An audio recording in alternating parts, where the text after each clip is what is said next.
Hi viewers, ఈరోజు నేను ఈ వీడియోలో ఎమర్జెన్సీ రిలేటెడ్ ఒక 3 పాయింట్లు చెప్పాలని అనుకుంటున్నాను.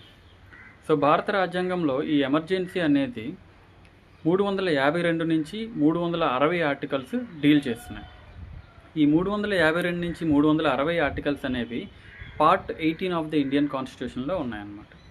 అయితే ఈ ఎమర్జెన్సీ రిలేటెడ్ ప్రొవిజన్స్ లేదా ఆర్టికల్స్ని ఏ సోర్స్ నుంచి తీసుకోవడం జరిగింది అని అంటే, ఒకటి గవర్నమెంట్ ఆఫ్ ఇండియా యాక్ట్ 1935, రెండవది ఫండమెంటల్ రైట్స్ అనేవి ఈ ఎమర్జెన్సీ సిచ్యువేషన్లో సస్పెండ్ చేయబడతాయి. దీనికి రిలేటెడ్ ప్రొవిజన్స్ లేదా ఆర్టికల్స్ అనేవి ఏ సోర్స్ నుంచి తీసుకోబడింది అని అంటే వీమర్ కాన్స్టిట్యూషన్ ఆఫ్ జర్మనీ.